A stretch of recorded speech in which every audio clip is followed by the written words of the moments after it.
the sun comes up on America, across open fields, small towns, and city streets, a new day begins. And here, we rise with it. This is where hard work meets headlines, where truth matters, and America wakes up informed. An interesting week. They all are. This is your country. This is your morning. This is Daybreak with Steve and Ivy Gruber. America, let's do it together. Love you, Ivy. Love you too. And it starts right now. All right, let's dive right into it. Fighting for you from the Foxhole of Freedom right here in the main studio. Glad to see you today. Three big things this hour. Number one, the Republican National Committee is stacking the cash, has a record $128 million on hand. They're bringing in money at levels never seen before. What does that tell you? Number two, a radical leftist firebombs a federal building in New York and is found with rifles and anti-ice clothing and other items. You see, dangerous rhetoric leads to dangerous behavior. And number three, why do Democrats fight with every ounce of their being against the simplest, most straightforward election integrity measures that protect every legal vote in this country? Why? Voter ID, clean voter rolls, paper ballots, in-person voting on Election Day. These aren't radical ideas. They're the basics that ensure our republic doesn't descend into chaos. Yet time and again, the very same Democrats who once preached these very safeguards now treat them like some kind of mortal threat to the republic, the second they might get in the way of their political machine. This isn't about suppressing votes, like today's Democrats claim. It's about securing them. And the American people are sick of the double standard. Let's start with something that should be utterly uncontroversial: showing an ID to vote. Democrat Senator Mark Warner knows that it's common sense, but he doesn't even know the laws of his own state. Watch this embarrassing exchange. On the issue of photo ID, requiring photo ID to register to vote, is this something that Democrats should get behind? We have very... I mean, 80-some% of Americans, 71% of Democrats say they favor this? You know what? In Virginia, we have voter ID and photo ID. I got to show my... That's actually not the case. I mean, I'm a Virginia voter. You don't need to show a photo ID in Virginia. There are a wide range of things you can show for ID. And if you don't show one of those, you can sign an affidavit saying... You can sign an attesting. affidavit. But so it's not required. And those become ballots that, if you want to contest later, can be contested. But you do have a variety of documents. But we have voter ID of one form or another. But should that be a national standard? Yes, it should be a national standard. But Democrats are going to continue to oppose it as long as it's Trump's idea. Photo ID isn't some Jim Crow relic. It's how we verify identity from everything from buying a beer to boarding a plane. Yet when it comes to the most consequential act in our country, suddenly it's a bridge too far? Come on. This selective amnesia tells you everything. They know these measures work. They just don't want them working against their interests, which is exactly what Senator Elissa Slotkin admitted just recently. Here's what she said. The other thing that we blocked yesterday was the SAVE Act, right? Which was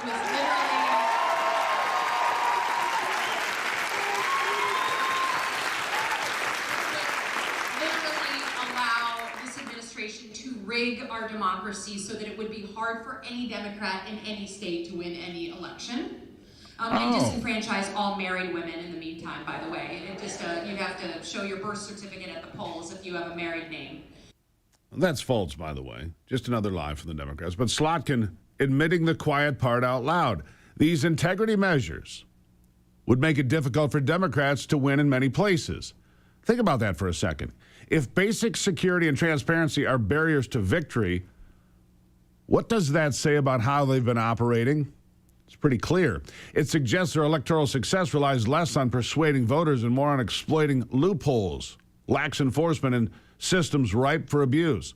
That, my friends, is not democracy. That's a racket. And the American people deserve better than politicians who fear fair fights. Now let's talk about the technology we've trusted with our votes. For years, some on the left raised alarms about voting machines and obvious vulnerabilities, even as recently as 2019, from those you'd less expect. Listen. The best and most secure way to conduct elections, paper ballots. because the way that I say it, kind of half joking, Russia can't hack a piece of paper. And we have a bill that basically would require states to upgrade their elections infrastructure, because guess what? Going like Back to the Future, best and smartest way to conduct voting, paper ballots. Paper ballots. I joke and I say, paper ballots, because Russia can't hack a piece of paper. The most secure way to vote? Paper. You're right. And, you know, and so this is great. Now, it would be great if the Republican leader would put these bills on the floor for a vote. Yeah. You see, back then, Kamala Harris was out front pushing for paper ballots and ditching the unreliable machines. She cackled about it on national television with plenty of agreement from her allies. And look, there's a lot more. Listen. And you said something I have been saying forever and ever, and I'm going to say 45 seconds. You've been saying that it's time for us to go back to paper ballots. Why? Because Russia can't hack a piece of paper. There you go. There you go. He's Senator Kamala Harris. Even Whoopi Goldberg applauded. Sounded pretty reasonable. Safeguards against glitches, hacks, or manipulation. Fast forward to 2020, and suddenly the tune changes completely. What happened?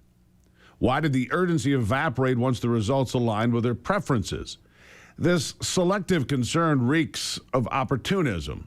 Paper trails and verifiable processes shouldn't be partisan. They should be mandatory every single time to restore trust that has been shattered. But after they installed Joe Biden in 2020, they realized they could flood the country with 20 million illegal aliens and use their votes, which is why they're terrified now of things like voter ID, and terrified that Trump is exposing just how vulnerable our elections are. Listen to AOC. In President Trump's primetime address. Now, for those of you all who wisely tuned it out,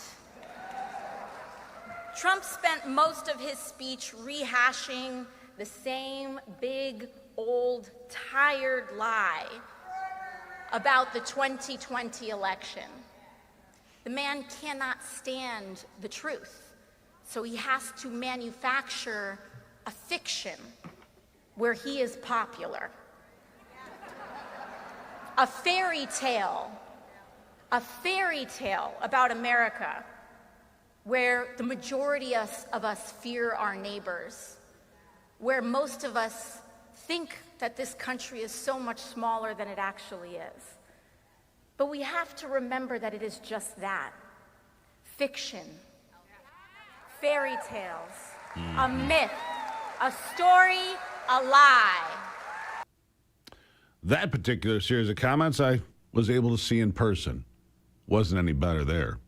Here we have thousands upon thousands of non-citizens showing up on rolls in multiple states, a number that's only from what we've uncovered so far, many states refusing to give the numbers.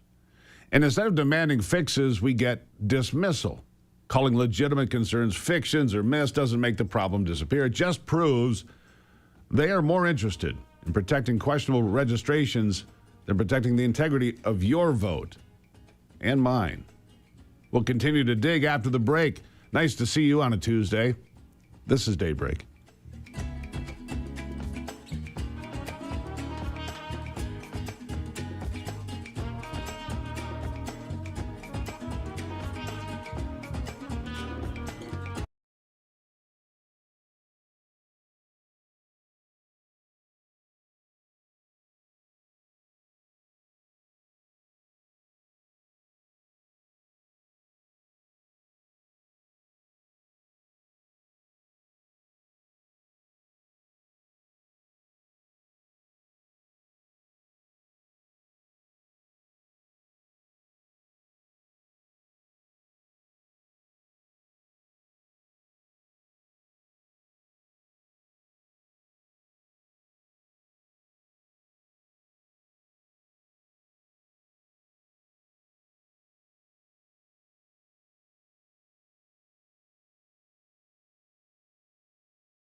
Be clear about this again. Every illegal vote, everyone, dilutes the voice of a legal one.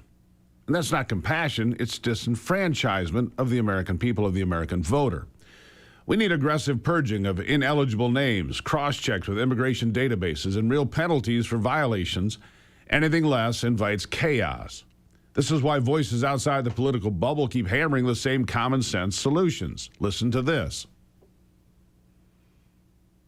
I say this as a technologist who likes technology, and I like computers, but we should not have computers do voting tabulation at all.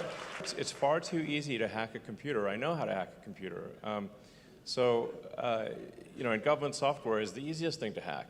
So it's not the best software. So we should, in my opinion, we should have paper ballots only. It should be in-person voting with ID. End of story. End of story. So even when the tech leaders who understand systems and security call for this, ignoring it isn't progressive, it's reckless, it's regressive. Our election should be the gold standard of transparency, not a convoluted mess that breeds suspicion. Remember all the talk about election interference? Democrats and the media spent years obsessing over it, as long as it pointed the right direction. And yet, when evidence emerges of actual efforts to tilt the scales, particularly involving China, well, the silence is deafening. Even when we have Hillary Clinton on tape saying this in 2019. The only other adversary of ours who's anywhere near as good as the Russians is China. So why should Russia have all the fun? And since Russia is clearly backing Republicans, why don't we ask China to back us? I hereby tonight ask China. That's right. And not only that, China, if you're listening, why don't you get Trump's tax returns? I'm sure our media would richly reward you. A clear invitation that they apparently accepted. If that doesn't raise the interest of the DOJ and the FBI, I don't know what would.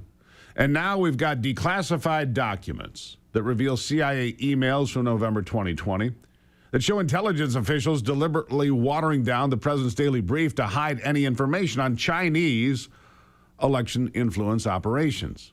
Officials even scribbled handwritten notes saying they wanted to strip out anything that could possibly help Trump get reelected. A whistleblower sounded the alarm. They buried it. That's treason. This isn't simple oversight. This is internal sabotage, clear political bias, and the deliberate withholding of critical intelligence from a sitting president.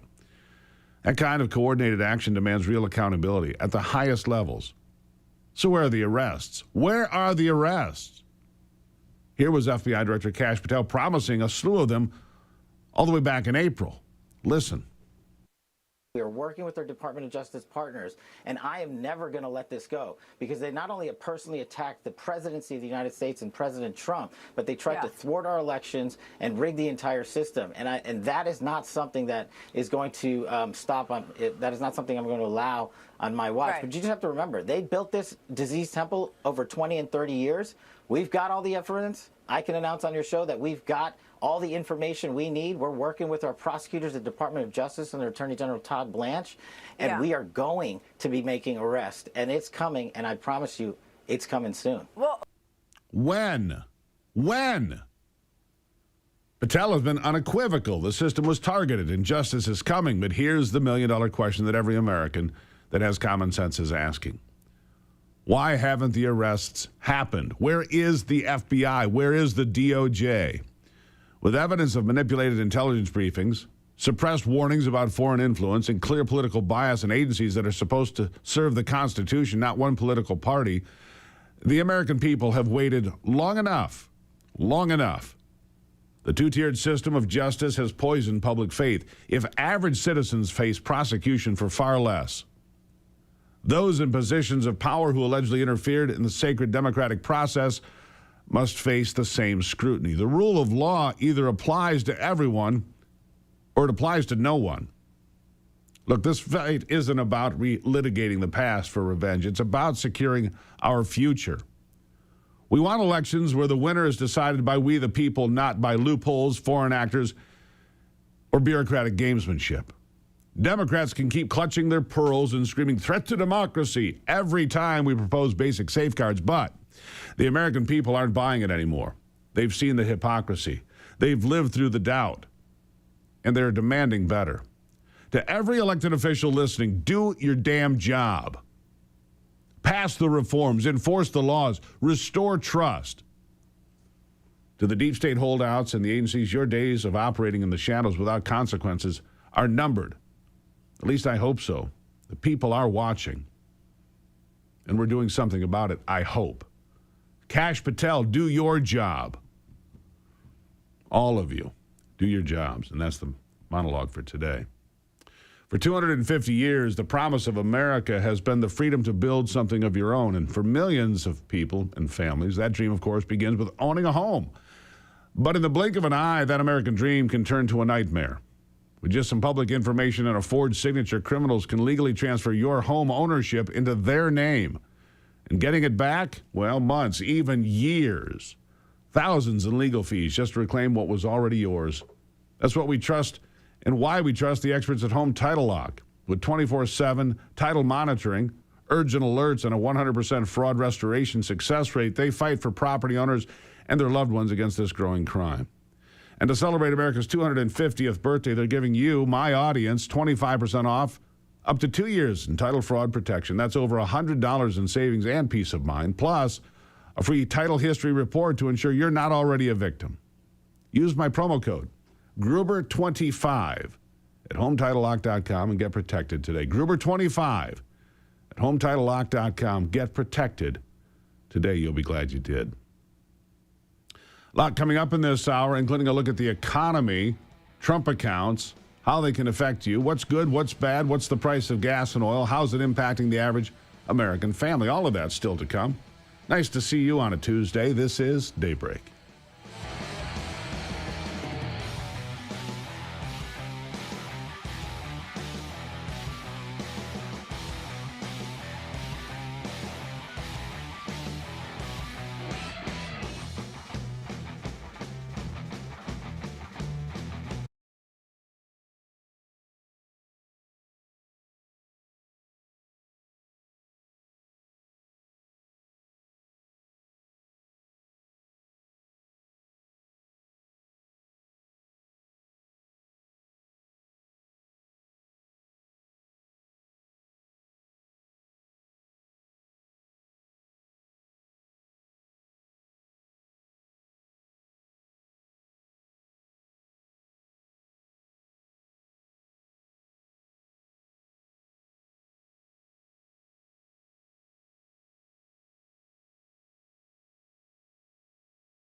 All right, here's a strange story out of Boston. A body was found at the Boston home owned by the husband of Massachusetts Congresswoman Ayanna Pressley, member of the far left. Boston police said the person found dead inside a home owned by Ayanna Pressley's husband died from a gunshot wound. Shot dead there. Boston police investigating the discovery Saturday of the dead body that was found at a property owned by the husband of Congresswoman Ayanna Pressley. Spokesperson James Moshe told CBS News Boston that officers were called to a house on Malta Street in Boston's Mattapan neighborhood for a report to investigate a person. Well, when they arrived, they found the person deceased from a gunshot wound. No indication that it's connected to the Congresswoman, but it is an interesting story, to say the least. Rand Paul is getting tuned up to question Anthony Fauci. Senate Homeland Security Chair Rand Paul releasing new documents yesterday that he said revealed the FBI stopped Customs and Border Patrol from searching and questioning Peter Daszak upon his return to the United States from China. Oh, it's deep, isn't it?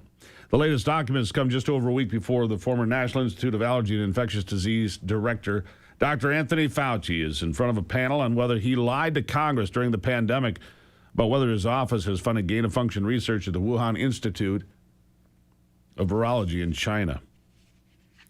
Rand Paul says that CBP was prepared to stop Daszak, who was the president of EcoHealth Alliance at the time when he landed in New York in February 2021, but was told by the FBI days before he landed not to question him. Why?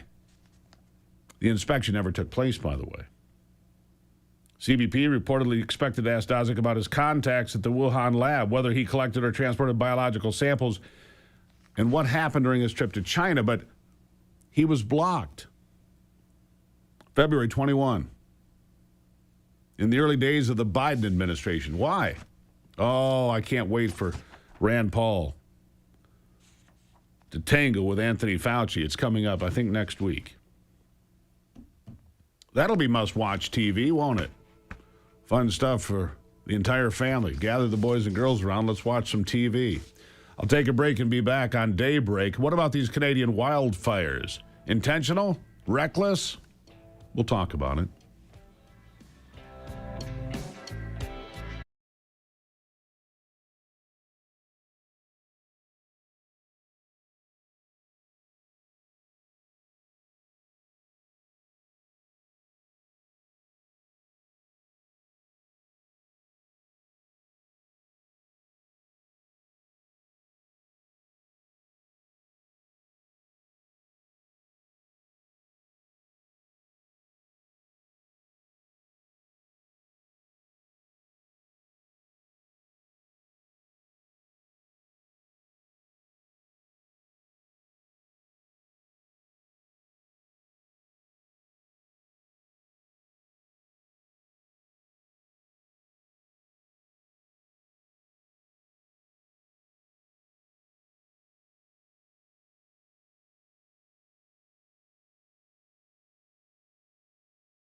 The smoke's not as bad as it was, a couple of days ago, but it's still over many parts of this country, from Minnesota to the Northeast. It got into the nation's capital on Friday and Saturday when I was there in D.C. The haze was pretty thick. More than 850 wildfires burning in Canada, and the president says he's going to hold Canada accountable. Not sure how he's going to do that, but he said, how about some tariffs on incoming Canadian goods to cover the expense? Gregory Wrightstone, a geologist, executive director of the CO2 Coalition, Arlington, Virginia, and a best-selling author of A Very Convenient Warming, How Modest Warming and More CO2 Are Benefiting Humanity. Back with me now. Gregory, nice to see you. Good to be back on with you. So 850 fires, give or take, but I think that the problem, the more I read, is pretty clear. A lack of forest management. They stopped cutting fire breaks and other things in Canada. Now, look, they have literally millions of acres of unroaded wilderness in Canada. And when fires start, they're hard to contain, but this is the worst it's ever been, and it's been ongoing. This is like the fourth year in a row they've had massive fires, and smoke has been drifting into the United States. I live in Michigan. We get a lot of it. What's the root cause here? What's the problem?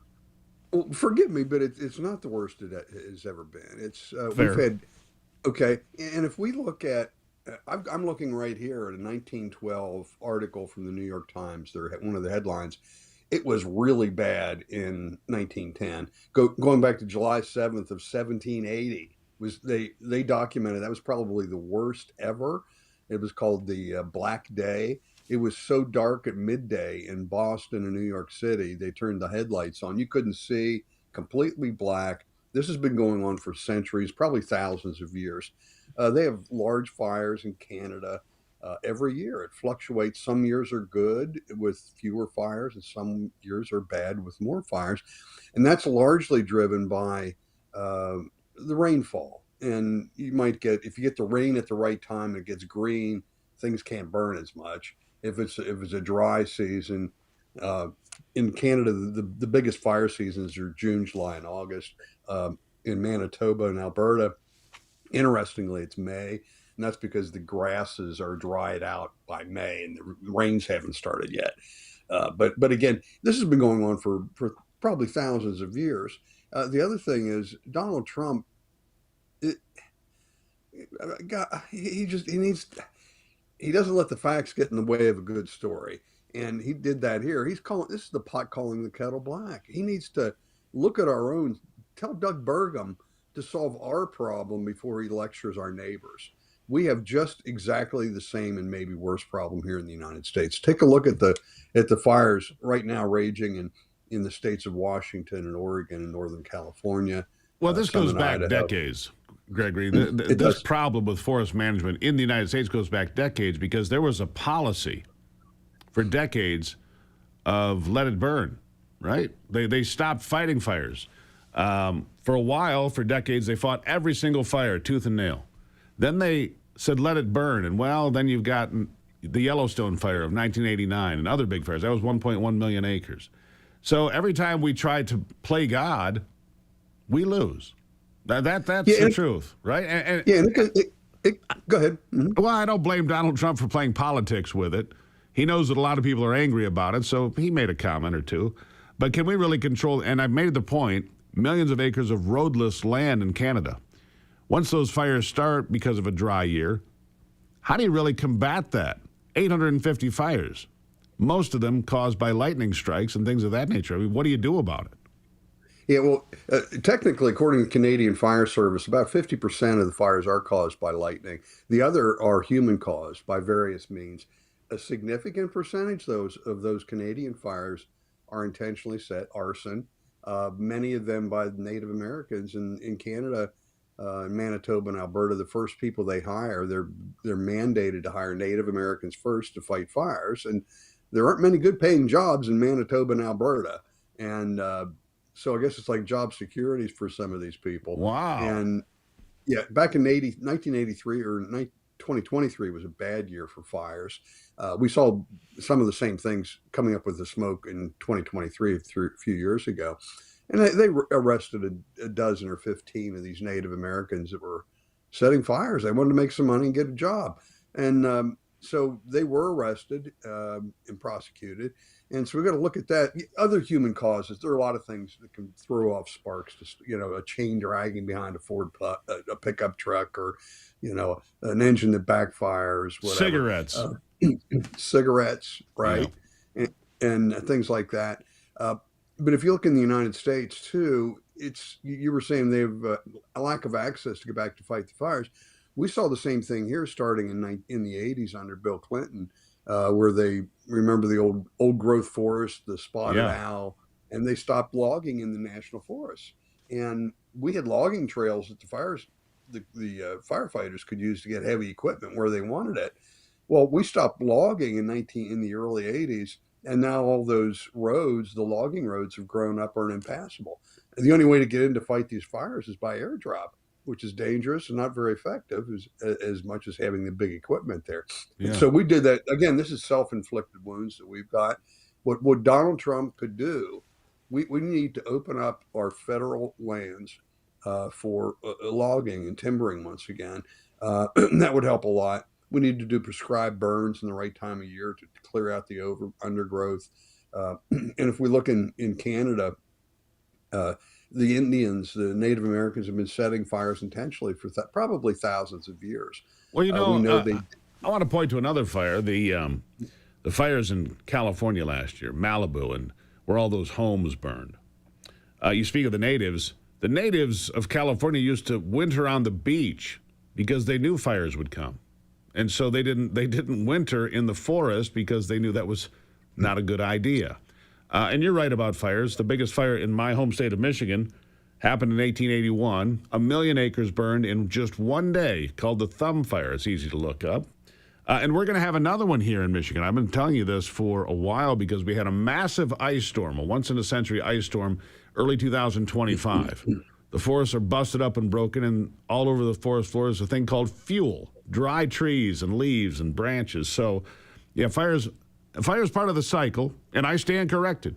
But I fell into the same trap other people do, Gregory. Worst ever. Worst I've seen in a long time, but not the worst ever. So I fell in the same trap. I was guilty. Exactly. Well, and there's another one coming. I think I've talked to you about this before. There's an invasive species called Japanese stiltgrass that's taken over much of the eastern United States. I don't know about Michigan. I'd be surprised if it's not there. We haven't had a really bad drought here in the eastern United States for a long time, but this stiltgrass has just taken over the forests of the eastern United States. And when it happens, and when we get a really bad drought and it's dried out, it's just waiting. These grasses, a lot of the fires, like you talked about the California fire last year. But to be clear, I've only got a few seconds left here. To be clear, it's not climate change. It's just the cycle of life. Correct? Exactly. We see the Canadian fires, the number, I've sent you a chart there, the number of fires in Canada has decreased, and the area burned it fluctuates greatly up and down every year, but there's no trend either up or down. But the there it is, the number of fires, Canadian Fire Service, and you can go just search for that. And don't trust me, go to the Canadian Fire Service, search for that. Those words, Canadian Fire Service, you'll see this chart. Canadian Fire Service. Gregory Wrightstone, thank you for setting the record straight, as you always do. Sir, thank you for being here. Thank you so much. Greatly appreciated. Look, see, this is magical. I can admit when I'm wrong. I was wrong about that. It's not the worst it's ever been. It's Daybreak.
At some point, we will see a correction on Wall Street. That's almost certain. Haven't really seen it yet. It's been a pretty decent year. We had some time in April when the markets went down after Liberation Day or whatever he called it, the president.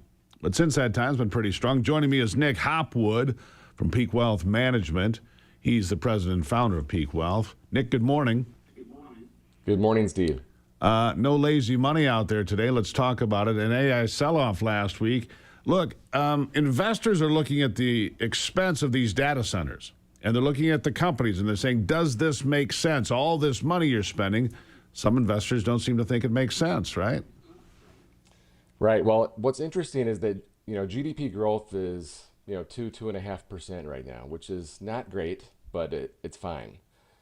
Well, guess what? AI is about 1% of that 2% growth. So nearly half of the economic growth that we're seeing right now is coming from AI. There's no doubt that AI is the future, but what we want to be careful of is capital misallocation. And the reason I say capital misallocation, because if we go back to prior cycles, like think about the railroad boom and the internet boom, obviously the railroad was here to stay, same as the internet and same as AI. But a lot of people lost a lot of money chasing the investments along the way. A lot of people don't realize what happened with the railroad bust, but obviously we can remember the internet bust. So just be careful with the AI investments. All right. Don't put all your eggs in one basket, my mother taught me, so we'll keep that in mind. I saw you posted something interesting on Twitter yesterday. Your son had a Venmo account from his summer job, had thousands of dollars in there. You told him, don't do that.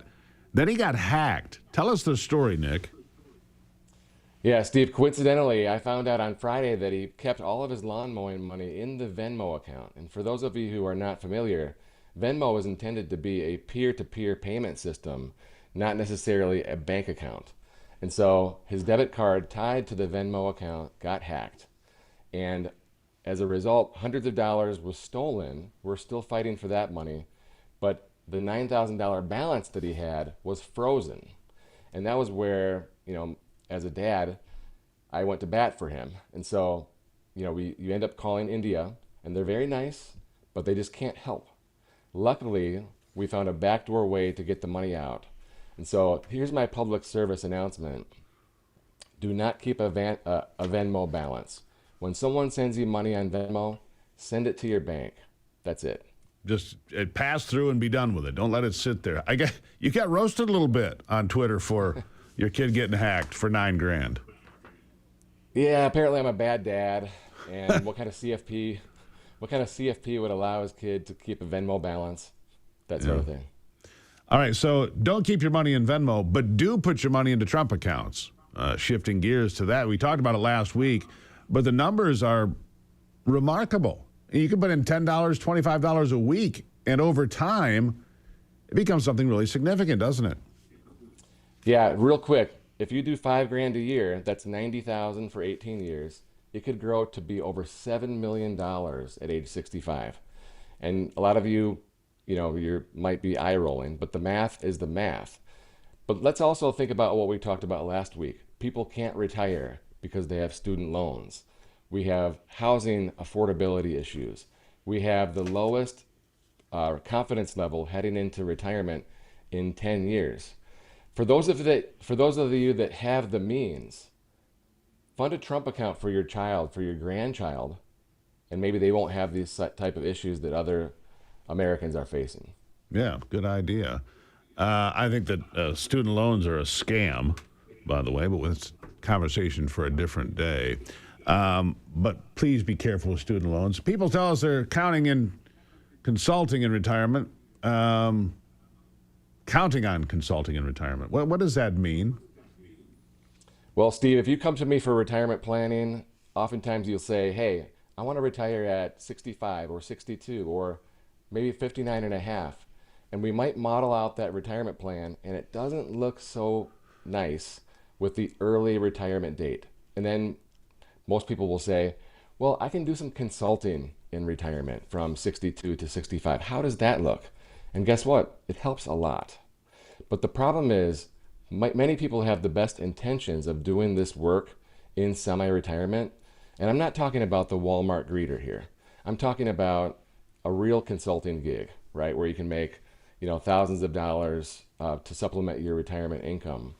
And maybe it's low stress, maybe it's only a couple days a week. But oftentimes these are based on false hopes, false expectations, because about 60% of the people who plan on getting these jobs, they never come through to fruition. So they're left with nothing, and they're short on retirement. So you got a plan. You got to have a plan. And so what I suggest to anybody who's watching today, make sure you put together a plan and have somebody else look at it. A second opinion is always a great idea, isn't it, Nick?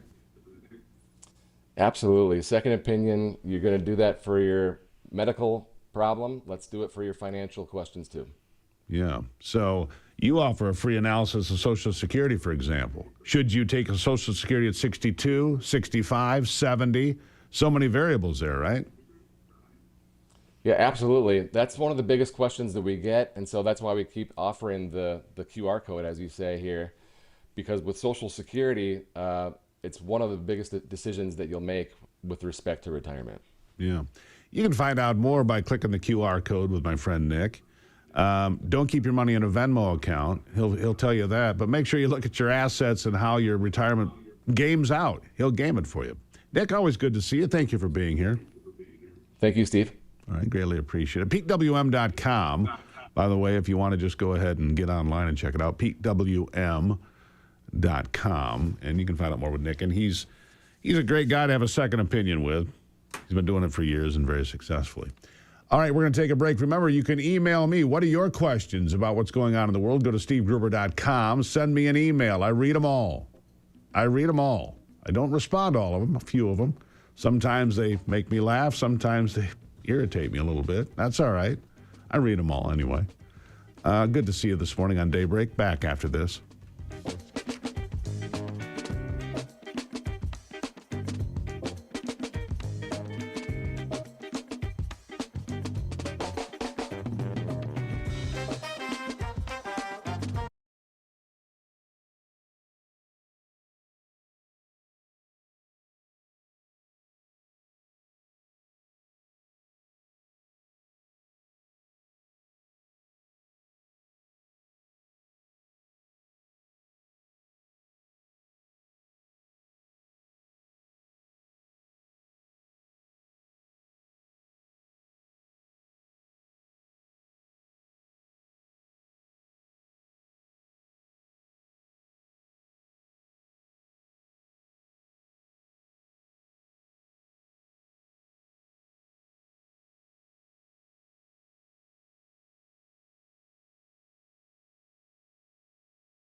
Well, we heard about Doge, of course. It was decentralized, but the pursuit of waste, fraud, and abuse continues, and the United States Virgin Islands have been frozen because of massive fraud following abuse of hurricane aid.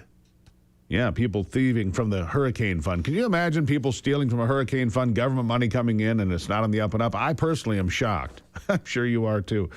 The suspension over alleged waste and abuse of the Virgin Islands Housing Finance Authority comes as HUD Secretary Scott Turner, who's a member of the White House Task Force to Eliminate Fraud, ramps up the administration's scrutiny of federal grant recipients following a series of high-profile investigations nationwide. Here's what he said. The Trump administration changing the game when it comes to who we entrust with taxpayer dollars. Organizations riddled with corruption, mismanagement, and crime will no longer be allowed to squander billions of dollars. So the U.S. Virgin Islands has faced this suspension effective immediately. By the way, effective immediately. So stop stealing. Well, when did everybody think it was okay to steal? Do you really want another summer like last year, barely sleeping because you were too hot? Well, don't do that. Get yourself a ghost bed. I did. When I was in D.C., I missed my ghost bed. And I'm telling you this because I want you to sleep well. I just talked to a lady yesterday. She says, how do I get that ghost bed? Do you really like it? I do. I do really like it. It's made in America. If you want to try it out, you can do so for 101 nights. Well, how much does it cost? It's less expensive than a lot of the name brands you know. Made in America, less expensive, and 101 nights you can try it risk-free, because if you really don't like it, just call them up. They'll come to your house and pick it up and take it away. No risk to you. Ivy and I love it. When I was on the road last week, I did not sleep as well. That's a fact. Last night I slept great again. It's a game changer. Go to ghostbed.com/Gruber. The promo code Gruber will save you 10% on this American-made sleeping system. You'll be glad you did it. Ghostbed.com/Gruber. Use the promo code Gruber. Again, save 10%. Sleep like a stone. I'll take a break. Coming up in the next hour, we're going to talk to Larry Behrens about energy workers getting ready for winter because our grid is not what it should be. Winter is harder on the electrical system oftentimes than summer. We'll talk about that coming up on Daybreak.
America's awake, and we're just getting started. The headlines that matter, the stories they won't tell you, and the voices fighting to be heard. This is your country, your morning, your daybreak with Steve and Ivy Gruber. A new hour starts right now on Real America's Voice. All right, welcome back to it as we dive into the next big hour here on Daybreak. Glad to have you along as we fight for you from the foxhole of freedom, defending this great nation every single day from those who would tear it down. Three big things to know this hour. Number one, the Trump administration fast-tracking the deportation of fraudsters and sexual deviants from the country, while those on the left continue to fight for those here breaking our laws. Truly nuts. Number two, based on Chinese interference and influence on the United States elections here in the United States in 2018, 2020, 22, 24, it's time to revoke Chinese student visas en masse. That's my guess. Do it. There must be a price to pay in Beijing. And number three, let's talk about this attack. You might have seen it on the Federal Building in New York, 29 Federal Plaza. This guy shows up with a bunch of gear, dumps a bunch of gasoline on the ground with fireworks, lights it on fire, and tries to run away. A far-left activist he is. He didn't make it far. After the fire gets started, he is wrangled by a bunch of officers. You'll see it here in the video for those of you watching. He's been identified as Andrew Arabaka. Andrew Arabaka. He made it about, 50 feet before he was caught by an ICE agent, ironically. He was motivated by anti-American and anti-ICE rhetoric. Listen to this. Today, the extremism was brought here. The building was attacked. Mr. Arabaka was looking to injure people and harm people. He had 2 axes, a hammer, a machete, and 3 knives, fixed blade knives. He had, as I said earlier, 6 incendiary devices or fireworks, and he had some other destructive items. Going forward today, like I said, we'll do more interviews, we'll collect more evidence, and we will, and I'll leave to Mr. McDonald to talk about charges. We take this very seriously. On his cart, he had a cart.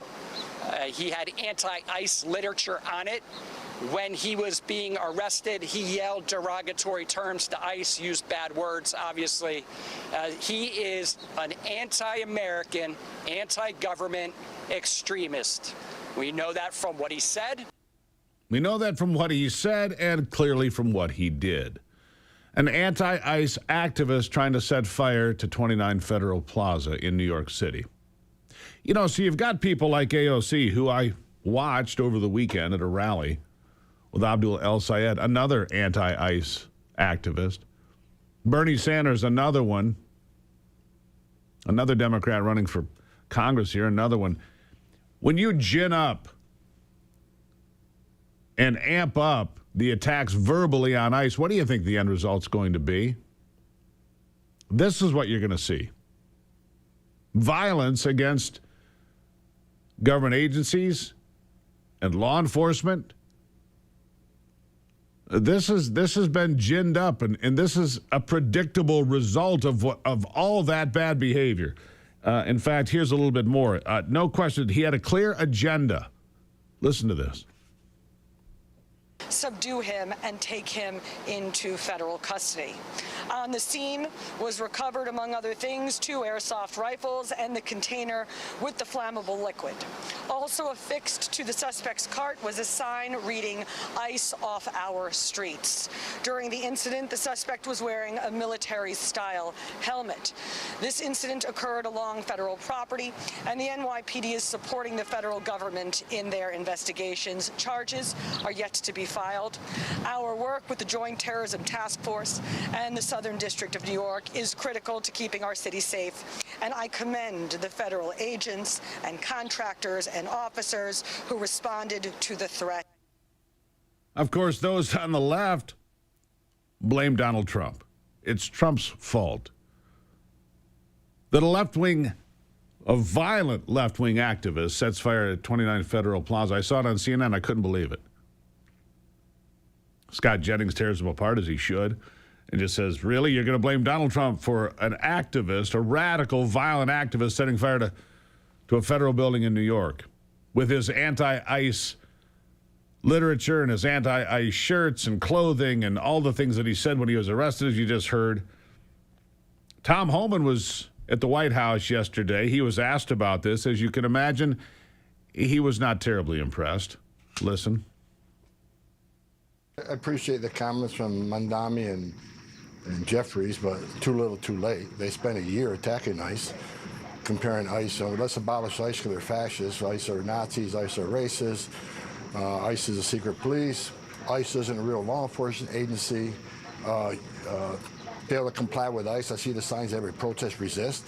So look, they have educated people that they can resist ICE, and the hateful rhetoric continues, which we've had some tragedies recently because people didn't want to comply with ICE. So this is yet another example today. What happened in front of the federal building is another example of attacking ICE. And I'm sure if you ask that person why he did it, he can repeat the talking points I just said that you hear from Democratic members of Congress, the Democratic mayors and governors who simply want ICE to go away. And it's not just that. He's right about what he said there, but it's not just that. As I said, these are campaign talking points. I know because I was in attendance at an Abdul El Sayed rally in Michigan over the weekend. I just wanted to see what it was like. You had AOC and Bernie Sanders, some guy running for Congress, and Abdul El Sayed in there, all saying we must get rid of ICE. ICE is this. ICE is the Gestapo. ICE. Where does this hatred for ICE come from when a guy comes in and firebombs a federal building? Well, here is Abdul El Sayed. Let me give you an example. Listen to this. ICE has nothing to do with immigration. ICE has nothing to do with the southern border. ICE is about normalizing paramilitary force on our streets. ICE is about weaponizing the idea of immigration against the Constitution itself. ICE cannot be reformed. ICE cannot be retrained. ICE has to be abolished.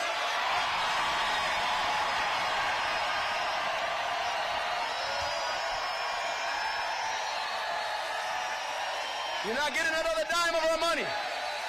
Not one more dime. Whipping the crowd into a frenzy, paramilitary, weaponizing immigration, and so on and so forth. That's what leads to what happened in New York. That's the radicalization of the Democrat Party. You decide. Did you know that over 90% of Americans don't get enough essential vitamins and minerals from food alone, and some research suggests natural vitamins may be superior to synthetic ones? Longevity is an excellent source of over 20 natural vitamins and minerals from real food sources, not synthetic.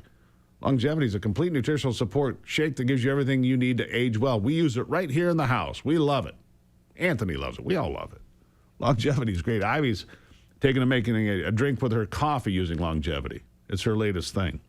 LongevityWellness.co. You enter the promo code Gruber at checkout for a special discount. You'll be glad you did. And I want to hear from you. Tell me if you're using any of the things we talk about in this program. Go to SteveGruber.com. Drop me an email. I read them all. Again, LongevityWellness.co. Enter the promo code Gruber. You're going to save money at the checkout. All right, I'll take a break and be right back. This is Daybreak.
is over $4 national average. That's the bad news. The good news is our surplus of natural gas continues to expand, which is good news when you're looking at it. Look, it might be July, but it won't be that long before the weather turns cold and fall comes.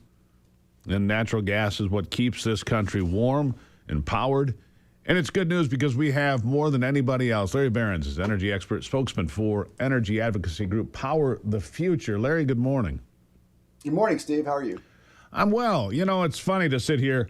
Last week in D.C., it was 100 degrees, and so talking about winter seems a little bit early. But the fact of the matter is, talking about natural gas and American energy is always a good idea because, look, we're doing better now every day.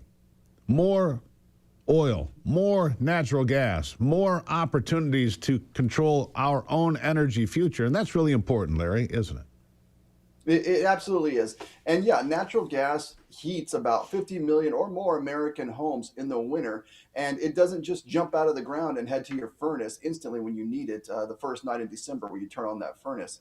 But another important aspect of it, and something that we're feeling right now, it's also the leading electricity producer in places along the East Coast. And yes, even in New York. And so what is also keeping your air conditioning going is natural gas. So the fact is, when we see massive heat spikes like we've seen the last couple of weeks, it is summer, we use a lot of natural gas, but we are also storing more. We're about 5% ahead of what is the 5-year average. And so we're storing more at this point than we usually do. We're exporting more than we ever have before. And there is a chance that natural gas could actually be a little cheaper coming up in this winter.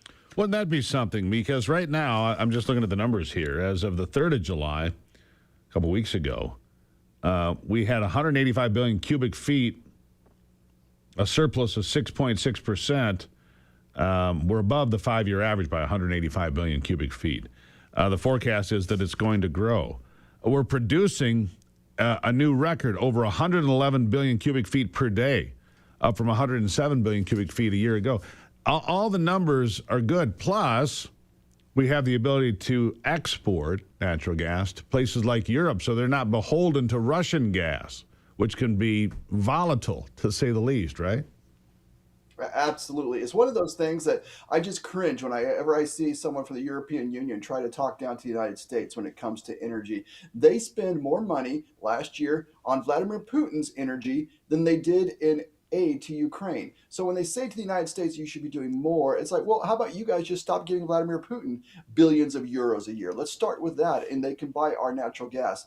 Thankfully, that is starting to shift, and they are buying more and more of ours. We are, I think, 26% of the entire liquefied natural gas export market in the world, by far the biggest leader. And a lot of that is heading to Europe so that they can also stay warm this winter. But we have to go back. Let me ask you about something else here, Larry, because during the Biden administration, pipelines are being shut down. The Northeast has a ban on pipelines in some areas. Boy, is that costing the consumers there a ton. Is there a more pipeline-friendly environment right now to get some of these projects pushed forward? Because, look, it is safer to move energy by pipeline than it is by highway. I mean, that's just the simple math. Safer to move it by pipeline than it is by tanker trucks. So is there a more friendly environment right now? Are we making some progress? We are. The hard part of that is, you're absolutely right. There's no more friendly regulatory environment right now. Washington understands that not only do we need to drill, but we need to transport and move the energy around the country. That's part of the reason we see a difference in gas prices. Texas is the other. But in order to get that done, we're talking, these are not projects that can be done in just one president's term. And so as we saw with Keystone XL, you can spend decades trying to build it, getting all the permitting reform and everything, and then one unfriendly president comes in and pulls the rug out from under you. So they need some stability in that area that is longer sometimes than a presidential term. But you're absolutely right. Right now is the time. If they can get it done while President Trump is still in office, they are moving to get it done. Yeah. Obviously, they're long projects. I think the permitting processes for a lot of things in government are far too long. You would agree with me on that. And the Trump administration trying to curb them back. But, of course, every step of the way, those on the left, those that are anti-energy, which is a lot of the people on the left, they take the game to courtrooms. And that's what slows everything down. Litigation creates problems, and litigation creates expense. And litigation means that some companies just don't invest in the infrastructure because they're like, well, if we do that, we're going to end up in court and it's going to cost us all this money. So that is also a problem, isn't it? It absolutely is. And it didn't used to be that way, right? If you look at the Trans-Alaska Pipeline, which brings oil from Alaska down to the United States, I believe that was built in less than a year, maybe a matter of even 6 months. And that was in the quick post-World War II area when we decided, you know what, we're going to let common sense rule. And that is infrastructure that we're still benefiting from today. You try to do the same thing today, try to give, even a tenth of the distance of the Alaska Pipeline today. You're going to be met with lawsuits. You're going to be met with, state governors who could be unfriendly, depending on where it is. There's a whole lot of obstacles, and it doesn't need to be done because it just gets in the way of common sense, drives up prices, and makes us less secure. I've been there, by the way. I've been to the pipeline north of Fairbanks. Been operating since 1973. It really is a work of art. They fly it twice a day, every day with helicopters. They've never, folks, had a leak on the Alaskan pipeline since 1973. It's an important thing to know. I've stood there. It's clean, it's well-maintained, and it's in pristine condition after all these years. Larry, good to see you here today. Really appreciate you talking to us. Natural gas, powering our future for many years to come. Thank you. Stay cool, stay warm. Yeah, stay warm, stay cool, stay with natural gas. And look, no, he's not a paid sponsor. He's just here. Natural gas is an American thing, and I think it's good for all of us. What is an American thing is my dog food, Great Lakes Pet Food. If you've got a dog in the house, their family, let's be honest, you want to feed them the very best, get Great Lakes Pet Food, American-made pork, turkey, chicken. It's the real deal, high-quality American-made dog food. It's made here in Michigan, but they'll ship it anywhere. It's what I've used for years with my herd of canines. Check it out, GreatLakesPetFood.com, GreatLakesPetFood.com. You just tell them I sent you on over. They'll be glad that you did. All right, I'll take a break and be right back on Daybreak.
All right.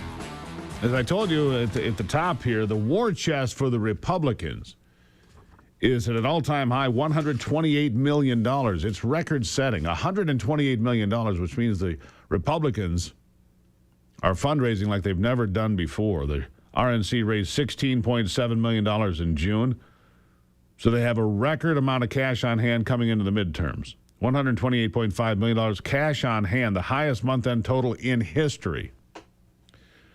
Topping June records and May records and April records. Here's the comment. Thanks to President Trump and Vice President Vance, Republicans head into the midterms with the biggest war chest in history.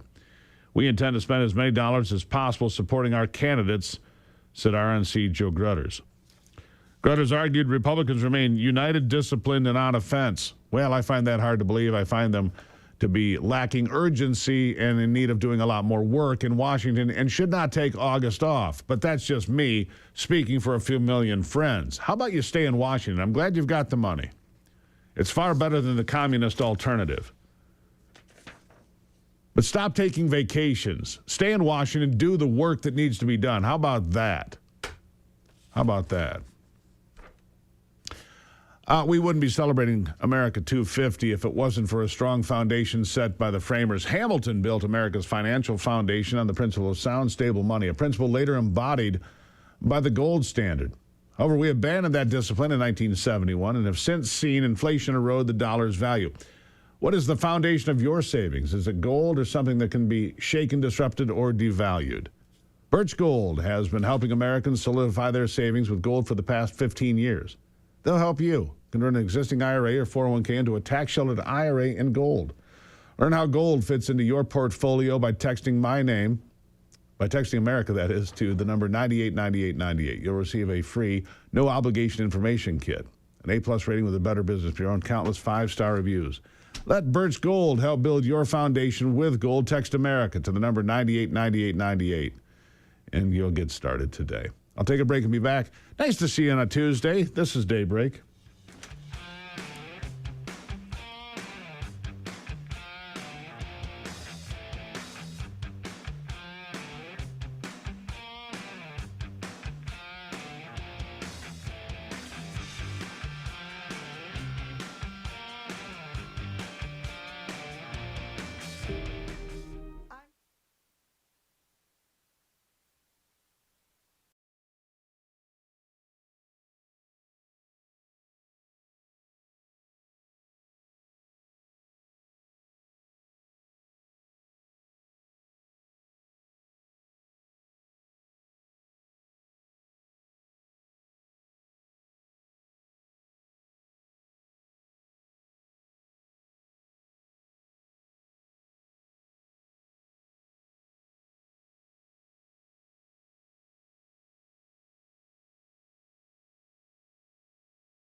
All right, we're going to dig deeper into a real story here today.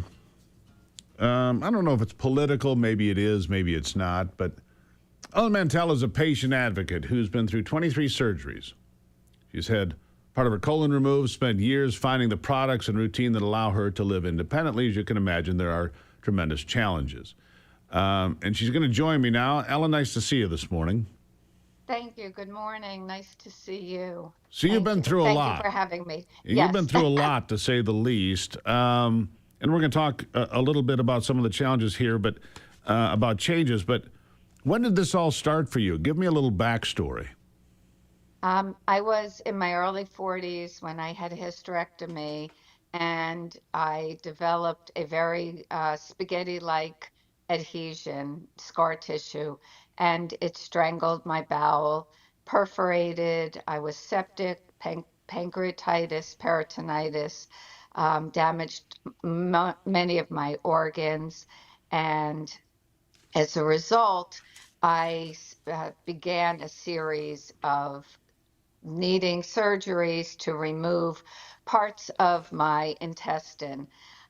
Eventually, my 23rd surgery was my ileostomy, and that's why I'm here today to talk to you about living with an ileostomy, which is similar to a colostomy. It is a different, the stool comes from a different part of the intestine.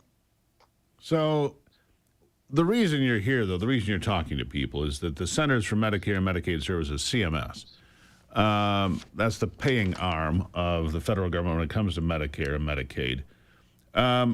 They're considering making changes to the way things are done. And your concern, if I understand it right, is that there are patients like you that have very specific challenges. And changing suppliers and doctors and equipment, not something you want to do because you found a routine that gives you independence, and disturbing that, you don't want that to happen. Tell us what you're up against and why you're concerned about potential changes for people that have unusual afflictions like yourself. Well, there's so many questions that fall into that, and I'd love to just give you a little bit of an overview. Go ahead. Presently, it takes many of us a long time to find these supplies that work for us, because we all have different shapes, stomas. The stoma is the opening that allows stool or urine to pass from our body. We work with ostomy nurses who help us to find the proper supplies. Sometimes our stoma changes. As a result, we need to be able to get what we need. But the problem for us right now is the Center for Medicare and Medicaid Services has decided that they are sending out our supplies for competitive bid, as if it were a wheelchair or a splint for your leg. Therefore, we will be in a position to have to use not only low quality products, but we will not even have the ability to get the products we need. Right now, there are 3 major suppliers or manufacturers who supply us, and they will not, they have money right now for research and development, for providing support group for us. And what will happen is all of that will disappear, and we'll be in a position where we have to use supplies that will pop off, that will leak. The ability to sleep with our spouses will be impacted because we will leak all over the bed. Now hold on. I mean, we're getting a little ahead of the story here. This is supposition, is what you anticipate. The 3 major suppliers, if changes are made, do we know what happens to them? You're assuming they go away. No, it's not. It's actually not supposition, because on January 1st of 2028, this is what will happen.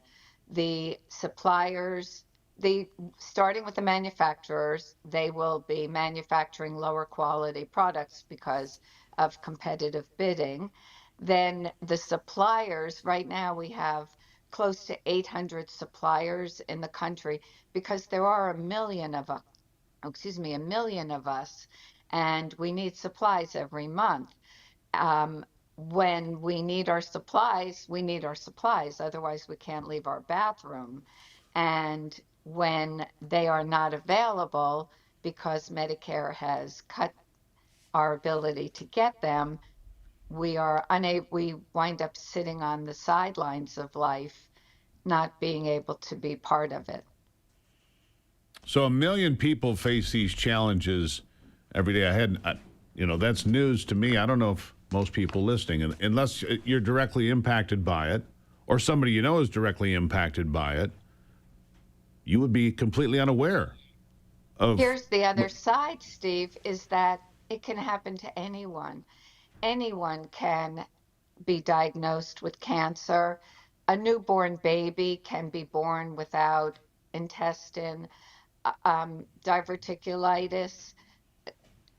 There are so many reasons, Crohn's disease, ulcerative colitis, all of these are reasons, bladder cancer, colon cancer, it can happen to anyone. So our million can grow and it can impact anyone. The problem is, we believe that the decision to change all of this was made without talking to physicians, patients, or wound and ostomy nurses. Here's the other side. Medicare Part B pays for supplies. If we wind up having our skin break down, become septic in the hospital, then Medicare Part A pays for our care. So we're robbing Peter to pay for Paul. It is a major, major blow to a community that is out there living their lives, and this will impact us tremendously. So tremendously. the date is January 1, 2028. Correct. How do you change that? You obviously want to affect change here. What can you do? You've got about 30 seconds here. Tell me what can be done. We're working on legislation for the change, hoping that the Center for Medicare and Medicaid Services will recognize this is a foolish place to try to save money. They will re-examine, they will look at the impact on those of us who are mentoring people, doing charitable work, raising families, living in the community. We're vital people, and they are going to put us in the bathroom. And it's really a terribly, terribly sad situation. Ellen, greatly appreciate sharing your story. I had no idea so many people face this. Ellen Mantell. Thank you. Thank you. Thank you Greatly for getting appreciate the it. word out. Thank you, Steve. Yes, ma'am. All right, so changes that impact 1 million people. Story that's, more common than you would realize. I'll take a break and be right back.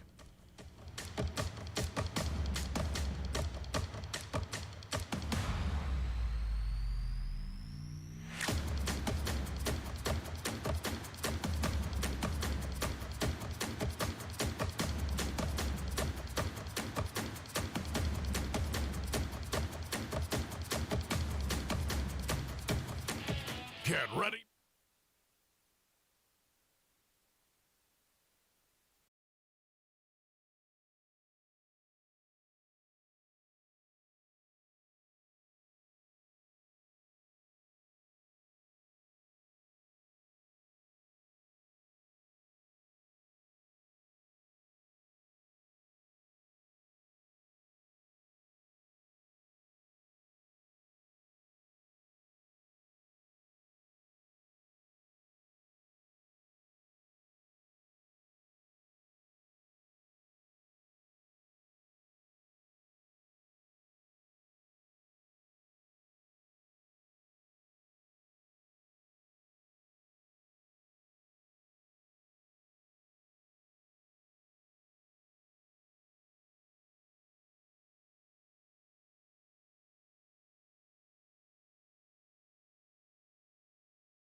All right, back to it now.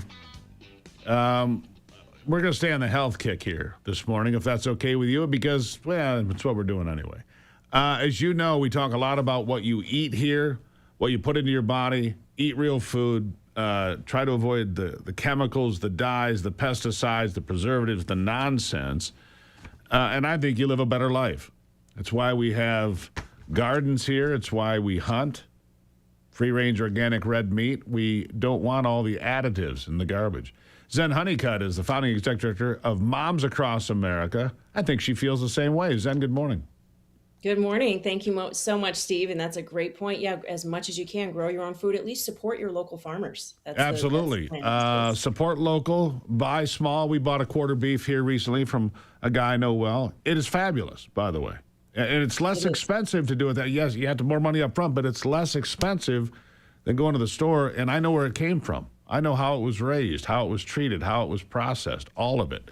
Banza Pasta has slashed glyphosate. It's kind of a big deal because they did it on their own. Tell me about this story and this pasta, because, again, we want to avoid chemicals and processed food and all this garbage, right? Because if you put garbage in, you get garbage out. Tell me about this company.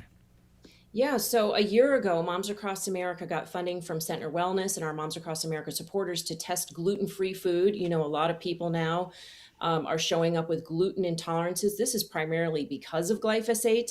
And we tested these 40-something samples of gluten-free foods samples, and the majority of them were positive for glyphosate, which is exactly what people with celiacs are trying to avoid. And unfortunately, Banza Pasta had the highest level of glyphosate that was ever recorded by our lab that we tested with on human foods, and that was 2,836 parts per billion of glyphosate on the Banza dry pasta. Now, when it was cooked down, it went down to about 100 parts per billion. But they took that news seriously, and they got to it, and what they did was they had conversations with their suppliers. They shifted sourcing to naturally growing, naturally dry regions, and they got that levels down to less than 10 parts per billion. Only one was slightly over 10 parts per billion. And when that was cooked, it was down below 10 parts per billion. So even the highest level was 275 times lower than their original test. So Banza Pasta did what the government isn't even bothering doing, right? The government is giving like the Supreme Court just gave glyphosate and all kinds of chemical companies immunity from lawsuits. The president gave glyphosate a national security asset status. So we're now focused on producing glyphosate in the United States here. And yet Banza Pasta said, you know what, we don't want to give glyphosate to our customers. So we're going to get it off your plate. And they did that. And we're super excited about this because it shows the power of the consumer and the food manufacturer. We can get glyphosate off our plate regardless of what the government does. I had a conversation with RFK Jr. A year or two ago, and we were doing a television special. I sat and talked to him for a long time ahead of time. He thought he had a gluten problem. He thought he had a wheat allergy with gluten. But then he traveled to Italy and used Italian flour and Italian pasta, and the problem went away. His story, not mine. And I just looked up, Italy has restrictions on glyphosate, but it's not banned there. So I wonder, what is the gluten issue in America to have all these people that have gluten problems? Is it glyphosate? Is it something else? Is it a combination? And I don't know, Zen. I'm asking you. Yeah, that's a great point. Well, Dr. Zach Bush, he's a triple board certified doctor. He says that 80% of the gluten intolerances are actually just reactions to glyphosate, which makes a lot of sense when you look at the science that shows that glyphosate destroys the beneficial gut bacteria. It can contribute to the perforations of the holes in the gut lining. According to Monsanto's own science, when they tested and injected glyphosate into rats, it tore holes in the stomach linings of the rats. That contributes to allergies. So, what's actually happening in most cases is that people are reacting to the glyphosate that's sprayed on the wheat and peas and beans and legumes and oats and chickpeas as a drying agent. So their body gets a allergy, to the gluten, which is not in fact what's actually happening. They are reacting to the glyphosate. And what happened in Europe was and I want to be clear here because I'm looking at something here. It's used as a drying agent here in the United States, right? That is banned in the EU. You cannot pre-harvest use. The use of glyphosate for desiccation, a method to dry out crops before harvest, is prohibited. So there is a difference in the way they raise crops. That happened after our moms test their breast milk in for testing for glyphosate back in 2014. Within months, the farmers out there decided on their own to not spray glyphosate as a drying agent on wheat and peas and beans and legumes. So when you go to Europe, you can eat the croissants and the pizza and the pasta and not have that reaction of bloating or headaches or rashes or weight gain like you do here in the United States, because it's allowed here in the United States. And that's something that which goes back to the anecdotal story told to me by RFK Jr. before he was the Secretary of Health and Human Services. So, I mean, these stories line up. Where can people find out more about what you're up to? Because you're making some impact out there, Zen. Where can they find you? Thank you so much. You can go to momsacrossamerica.com or .org, and we invite you on our Monday night Moms Connect calls at 7 p.m. Eastern time. And please follow us on Instagram, Facebook, X, all of the above, and volunteer and donate. If you want to find out more information about what's in your food, donate and support us to get this testing done, because unfortunately the government's still not doing it yet. They are making a lot of advances with military food, school lunches, baby formula, but we need to see things happen faster, and we can get glyphosate off of our plate when we speak up to the food manufacturers and when we purchase organic food and food without glyphosate in it. So we want to take our hats off to Banza Pasta too for that clean scan certification. If you want to see whether or not your pasta or food doesn't have glyphosate in it, look for the clean scan label. There you go. Moms across America, Zen Honeycutt. Hope dads are invited too. Thanks for being here.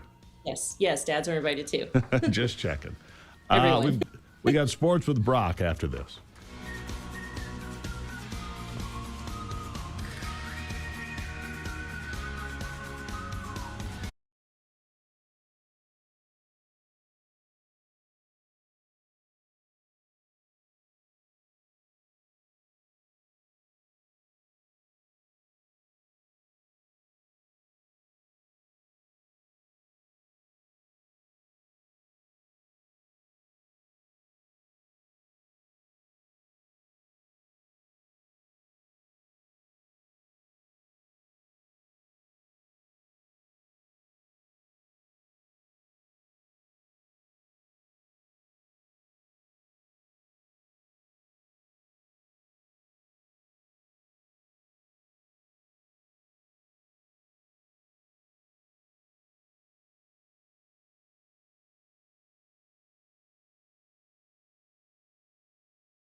All right, let's check in on sports with Brock Palmbush.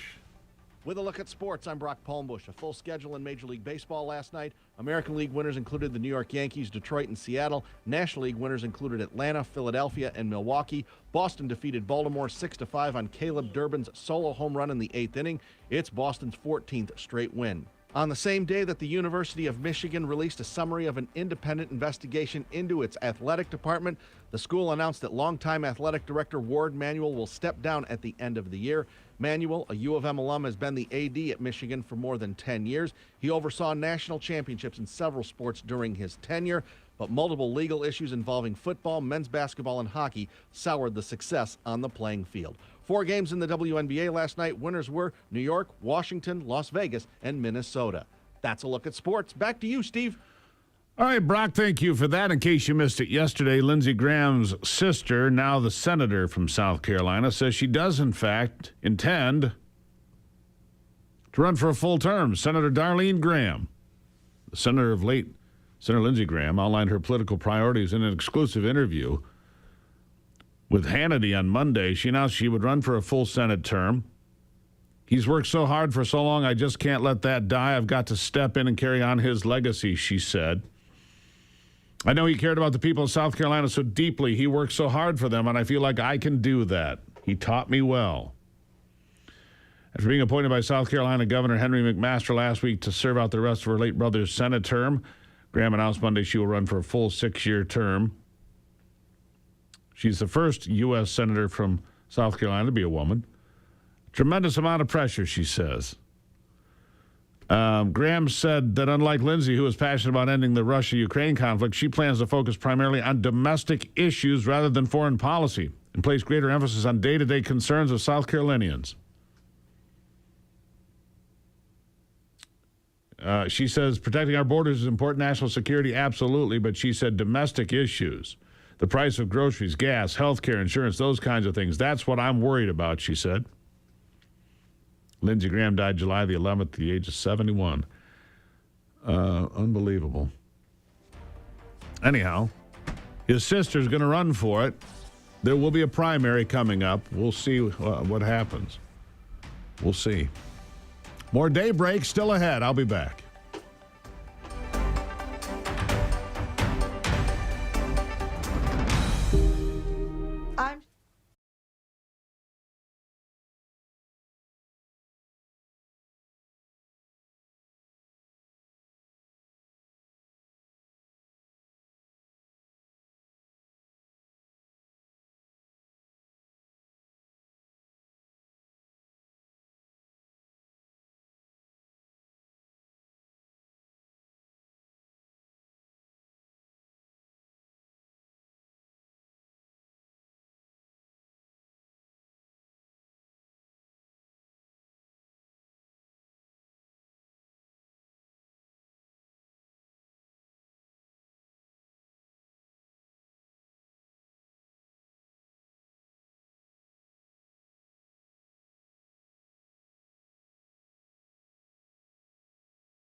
America's awake, and we're just getting started. The headlines that matter, the stories they won't tell you, and the voices fighting to be heard. This is your country, your morning, your daybreak with Steve and Ivy Gruber. A new hour starts right now. All right, welcome to as we kick off another brand new hour here of Daybreak. Glad to have you along as we fight for you from the foxhole of freedom. A lot going on in the world. The airstrikes against Iran continued for 9 days now. But has it changed anything? The economy of Iran is in shatters and tatters, and so is the military, but who knows? Three big things this hour. Number one is the war in Iran. Number two, the price of gasoline and oil as it responds to the new hostilities on the rise over $4. And number three, I want to focus again on this attack at the federal building in New York by an anti-American, anti-ICE activist, agitator, violent protester, whatever you want to call it, egged on by the likes of Abdul El-Sayed, Bernie Sanders, AOC, take your pick. We talked about in the last hour. Here, I want to talk more about Abdul El-Sayed. It looks like he's probably going to win the primary to be the Senate Democrat nominee for the U.S. Senate, right? And so he's on CNN with Jake Tapper. Not exactly a tough interview for Democrats, generally speaking. But he doesn't like the questions. He doesn't like getting asked real questions, not even by CNN. Listen to this. 20 weeks ago, when Iran's supreme leader was killed, you told your staff, according to audio obtained by the Washington Free Beacon, quote, "There are a lot of people in Dearborn who are sad today, so I just don't want to comment on Khamenei at all," unquote. I thought that quote was interesting because the Ayatollah has killed tens of thousands of innocent Iranians, not to mention the proxies that Iran has funded that have killed innocent civilians all over the Middle East. Why were you worried about offending people who support the Ayatollah? Jake, on a day where we're mourning the loss of 2 more service members in a war we never should have fought, I think all of us ought to step back and ask whether or not everybody in Michigan, frankly, everybody in America, shouldn't be sad about the fact that this president, backed by the prime minister of a foreign government, took us to a war we had no business fighting in. So yeah, I didn't want to comment on it then because it's a ridiculous pretext. And now you're asking me about the Ayatollah, who's dead, by the way, and you're not asking me about the service members who've died. You're not asking me about whether or not this war should have ever been fought. You're not asking me about whether or not the costs that are being borne by Michiganders in the tax dollars we pay or the gas prices that are insane right now are worth it. And so, look, let's have a conversation based in Michigan. I'm running for Senate in Michigan. And I think here in Michigan, all of us are probably sad about the fact that we went to war that we never should have fought. I'd rather our money be spent here. Yeah, I was specifically asking you about comments you didn't want to make because you didn't want to offend people in Dearborn, which is in Michigan. Yeah, thank you, Jake. Yeah, I can't answer that question. You know, and so Abdul El-Sayed, who thinks that ICE ought to be abolished, that we ought to pursue the Democratic Socialist playbook, open the borders, no ID to vote, you know, all the standard stuff. All the standard stuff. And he's leading in the polls, which is, to me, nutty. Because you have a Democrat member of Congress, Haley Stevens, who would be the moderate candidate, if you will. Well, I can't help but showing you this again. Maybe this is why Abdul El-Sayed is leading, because here's Haley Stevens giving her pitch to the faithful. Listen. I am going to be working on our behalf. I am going to be telling the stories on our behalf. And you better believe I'm going to be doing it with a little bit of joy, a little bit of enthusiasm, a little bit of energy, and a little bit of stick it to them. Because that's the Michigan way.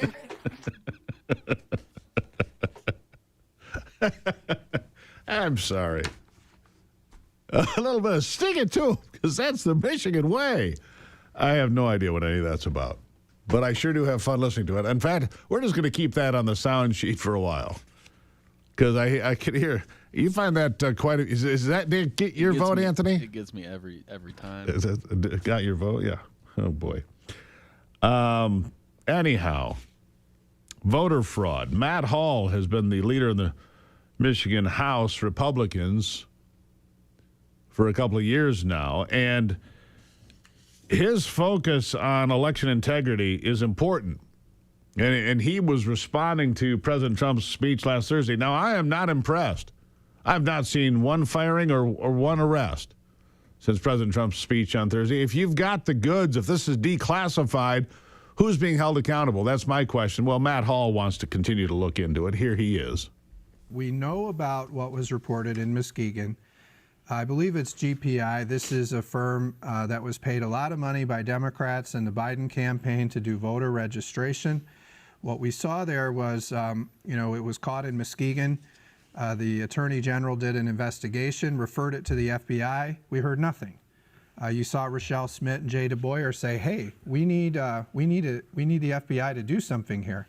I think it's a good thing President Trump has reopened that investigation, and we'll see. Maybe it's bigger than Muskegon, but we know there was crimes committed in Muskegon, and we know that there were never charges, and so I'm hopeful we'll get those charges, and we'll punish these people that clearly committed crimes in Muskegon. Well, hopefully we'll punish these people. Hopefully they'll do the investigation, as President Trump said last week. But again, I sit here disappointed going, where is the urgency? Where is the transparency? Where are the arrests? Where are the firings? Where are the results? And there have been, otherwise it's just a bunch of hot air. Just a bunch of hot air, right? Mike Rogers thinks this might be the environment, though, that can get him across the finish line and be the first Republican senator from Michigan in 30 years? Long time. Listen. Here in Michigan, we've lost 30,000 manufacturing jobs in the last 8 years. This is a change election in Michigan. The Democrats have controlled Lansing for 10 years, and they've controlled these 2 Senate seats for 32 years. So the reason we're doing well in the polls, and might dispute those polls I saw a little bit on the screen. We have 6 polls by someone else who shows that we're beating both of them, is this. People understand. Matter of fact, I see this. I get out every day, talk to people every day. They don't trust Democrats on affordability. Michigan, we're getting hurt, mainly because the Democrats have raised our auto insurance rates to the highest in the country, raised our utility rates to the highest in the Midwest. As I said, 30,000 manufacturing jobs. Our education is now 44th. So what we're talking about is resonating with people. We've got a plan to get younger folks the ability to get into housing. We were going to fix our education. We're bringing back defense industrial-based jobs. While they're talking about all this nonsense, it really is crazy versus common sense. And I'm going to guess that Michigan's going to pick common sense in this. I hope he's right. I'm hoping Michigan picks common sense over open borders, defund the police, close prisons. Sure, just put the criminals in your house. I don't want them in mine. I'm just pointing that out there anyhow. We'll see how that all plays out. That's who Abdul El-Sayed will likely face. And Abdul El-Sayed right now seems to be winning for the Democrats. And it's because Haley Stevens is just, a bridge too far. And El-Sayed is not. It's crazy to me. All right. Sounds good. I'll take a break and be right back.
All right, let's go straight to where the action is. That's an oil field in Texas. That's where R.T. Trevino, oil and gas expert who runs Pecos Country Oil, is standing by to discuss what's happening in the world of oil and gasoline now that the price of gas is back over $4 a gallon. R.T., good morning. All right, sir, can you hear me? Yes, good morning. How are you? I'm doing good. You're out there, hard hat. You're out in the field. You're getting the work done. God bless America. All right, RT. What's going on with oil and gas? Gasoline back up above $4 a gallon national average. What do you see on the horizon?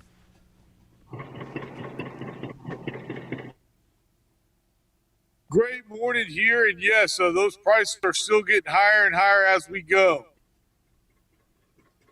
All right, what's your prediction? I don't think you hear me too well today, but that's all right. What's your prediction? I mean, the supply chain gets pinched a little bit by the Strait of Hormuz, but you're out there, and we're producing more oil and gas in America than ever. When do we have to stop relying on Middle East energy supplies, RT? Yeah.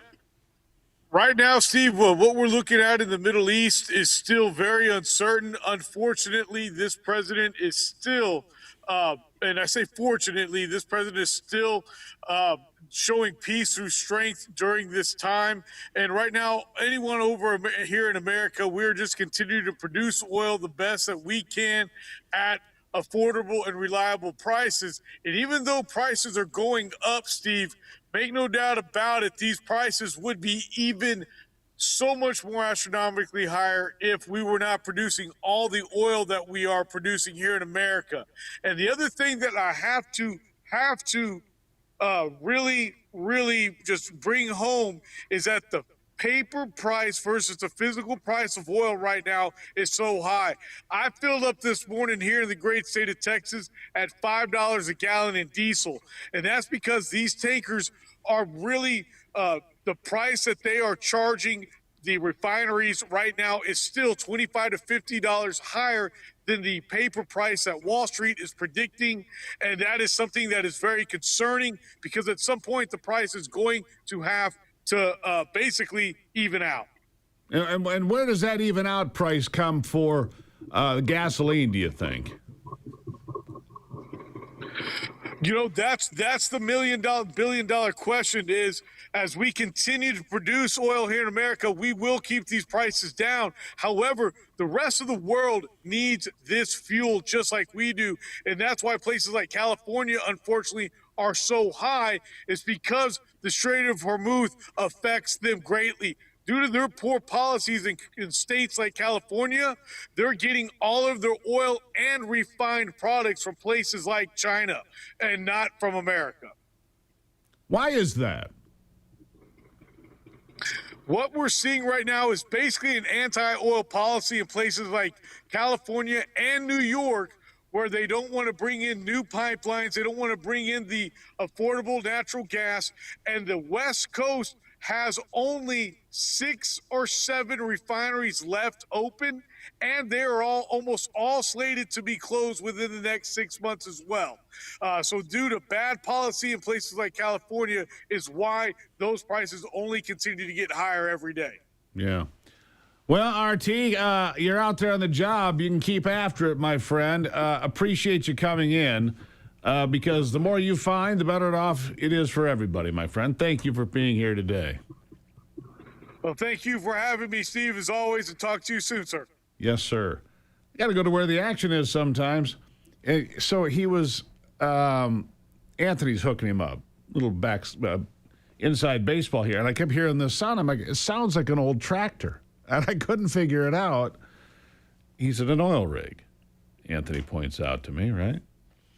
How important is the price of gas to you? I mean, everybody talks about it. When Joe Biden was in office, gas got over $5 a gallon. Oil was at $139 a barrel. Everybody talks about it, right? But how much does it really impact you? It's a serious question. I mean, if you spend an extra $20 a tank or $25 a tank, does it change? I guess it depends on how much you drive, but I want you to weigh in and tell me how much does it really impact you. It's what people always talk about, the price of eggs. Remember that? The price of eggs. You know, Does the price of a dozen eggs really impact you? But here's the reason I ask you this is here's something went wild on the internet. A 28-item grocery order from Target that cost $64.50 in 2020 is now $158.30. So this guy goes online. He found an old order from Target, right, from 6 years ago. And he said, I wonder, he had 28 items on there. There's standard stuff, milk and bread and different things, right? And he said, I wonder what this will cost today if I go fill the same order. So he went back to Target, same order, identical, and posted it online. What was $64.50 is $158.30. Viewed 1 million times online. 1 million times online. Reason why it's so popular, because it instantly resonates with people. People go, yeah, it's really expensive out there. Prices have risen to places that I don't know that the average family can really deal with in some places. But it brings me back to the price of gasoline. Does the price of gasoline, compared to a grocery price like this, is it impactful to you? I don't fill up very often. I don't drive very much. I honestly, this year, when the prices went way up, I didn't put fuel in my truck. It's a diesel. I didn't put fuel in it for 2 months. It gets 25 miles the gallon. It's got a big tank, but I didn't put fuel in it for 2 months. I don't drive that much. Anyhow, just curious how it affects you. I'll ask Ivy how it affects her coming up. She'll be joining us here shortly. I'll take a break and be right back. This is Daybreak.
Things are changing in the big blue cities because the big companies keep saying, we're out of here. We're out of here. For example, True Value hardware stores, leaving Chicago after 78 years and blaming the state of Illinois. See you later, Illinois. An American institution, True Value hardware stores. Remember Paul Harvey? True Value. It's True Value. 80 years, they maintained a primary company headquarters in Chicago, but not anymore. They're fleeing for greener pastures. They're going right next door to Indiana. Sounds like the Chicago Bears, right? The Bears fled and went next door. Illinois State Senator Chris Balkema said True Value's decision to move its headquarters from Chicago to Fort Wayne is another example of companies seeking relief from what he describes as Illinois' costly regulatory and tax environment. Goodbye, Illinois. Now some in Illinois will point this out as simply combining headquarters after an acquisition, but Senator Chris Balkema isn't buying it. He said the relocation shows Illinois needs to rethink its approach to economic policy. He's not wrong about that.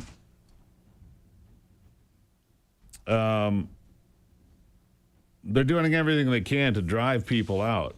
True Value is splitting because the regulatory environment, not to mention taxes, in Indiana is much more attractive. By the way, Indiana continues to be top of the leaderboard today, as they have been for weeks now. Cheapest gas in America is the state of Indiana. Cheapest gas in America continues to be Indiana. Why? Well, because their governor came along after the war in Iran started and put a freeze, suspended the gas taxes, put a freeze on the gas price by suspending gas taxes in Indiana. Pretty smart move. Something other governors could consider doing, but of course have not. So there you go. I'll take a break and be back in just a moment here with State Representative Jason Wolford, my friend from Howell, Michigan, after this.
All right. You got to prove who you are. Unless you're voting, of course, at which point it doesn't matter. At least that's the opinion of those on the left. I know because I heard him tell me at the rally that I went to with Abdul El Sayed and AOC and Bernie over the weekend. Yeah, I was there. Yeah. You missed it. Well, he didn't miss much. Joining me is Jason Wolford from Howell, Michigan. He's a state rep for Michigan 50. Jason, nice to see you again. Yeah, good to be here again. Appreciate you, brother. I'm surprised I didn't see you there at the big El Sayed rally, but apparently you were busy. Yeah. Yeah. Anyhow, verification requirements for public assistance programs. I mean, this is just common sense stuff, right? You got to prove that you're somebody who's supposed to get assistance for whatever it might be, and yet, all across this country, and in Michigan included, fraud. Daycare fraud, autism centers, home health care, you pick it, they lie about it and steal our money. They being a whole host of criminals from here, from there, from everywhere. I appreciate the fact you're strengthening the requirements. What are you doing? Well, look, we from the State House to the White House, I think it's clear that we've declared not necessarily a declaration of war, but waging a war on waste, fraud, and abuse. And look, we've found that just alone through the DHHS website portal, where people were able to go in, I went in, used Governor Whitmer's address, a fake name, and then never got denied benefits, and then had the ability to register to vote. And so we've seen a lot of problems, as you can imagine. I loved what you said at the beginning, right? You don't have to prove who you are to vote, but you know, they don't want proof of anything. But so if you want a beer, or you want to go to the ball game, or you want to go to a concert, or you want to do much of anything, you better have ID. Look, this idea that somehow this disenfranchised people. Alyssa Slotkin, our senators out there, you know, married women, you'll have to take your birth certificate to the polling. That's such garbage. Right. But she admitted the truth at least. At least she told the truth. If they get the Save America Act through, Democrats won't win elections anymore. Gee, I wonder why that is, Senator. Anyhow, it's remarkable. Anyhow, go on. I didn't mean to cut you off, but I find it so foolish. Yeah, it is. I mean, look, just to get into Costco, I tried it the other day again. Went into Costco. My wife was behind me with the card. I went to go through, and they asked for, you know, my Costco card. And I said, no, I just want to come in. And they said, sir, you can't just come in. I said, well, I'm coming in to spend money. And they said, yeah, it doesn't work that way. And then I laughed and I said, no, my wife has her ID. And so we need to just show proof of identification to go in and spend our own money. But look, the banks, just on this bill that I have that the governor is going to sign, that alone is going to save approximately 75% in fraud on these chip-enabled cards. In 2013, all the big businesses did it. They didn't do it because it made the card look cooler or it was fashionable. They found that it reduced fraud by 75%. And yet the state of Michigan has been continuing on with these magnetic stripe cards. And our oversight stopped that. The speaker held his ground on that. And so we have a governor that's getting ready to sign a bill that at a minimum will start saving we the taxpayers, $150 million a year. I think it's going to be somewhere closer to around $400 million. But it's a truly a very, very big win. Outside of that, in the boilerplate, in our budget, we were able to negotiate no more self-attestation. In other words, you have to prove who you are. You have to prove what your income is to make sure that you're eligible for benefits. So this is a big win for Michiganders, Republicans, Democrats, Independents. This is true great work of oversight. You know, one of the things that I saw come out of Minnesota in their fraud is they don't get married, not legally, not in the eyes of the law. So they present themselves as a single mom with, you know, kids and whatnot. So you get the public assistance, even though they do have complete families. I mean, is there anything you can do about that kind of fraud, Jason? I mean, look, I do not begrudge people who truly need some help. I don't. Right. But when you're gaming the system to put more money in your pocket that comes from you and me and everybody in your district and every district, we've got to have better enforcement. We need to make an example of a couple people, don't we? We need to hold people accountable. Yeah, absolutely. I mean, we have a business owner. To your point, that's happening, and we're looking into all of these areas. As you can imagine, this waste, fraud, and abuse is so massive that we're trying to take these bites of this at one bite at a time. But Yeah, it's out of control. We're called by God to be good stewards of money, our money, other people's money, and then we have a state and states that encourage people not to get married, not to do the right thing, and so that they can continue to get a stipend from the government, and that's wrong. Look, we have a business owners. I just had a business owner that came into my office, my other office, the other day, and he said, Jason, I own a business. And he said, these guys, I need to hire people. They come in, I go to hire them. And then they say, well, you're going to have to pay me cash because I'm on disability. And they said, for what? Oh, well, anxiety. He said, well, how are you going to work? Well, I can work. I got to get paid cash. So he doesn't hire them. I mean, this is crazy. We have people, 175,000 men, and that's a stretch to call them men, 175,000 males that are on government assistance That's in right. the state that are not married, don't have kids, and don't have a disability. Meanwhile, people like my daughter and her husband, they work full-time jobs. They come home, they deliver Uber in the night to make extra money. This is ridiculous. And the good news is we have a president, we have a speaker, and we have an oversight team that is saying enough is enough for the sake of the taxpayers.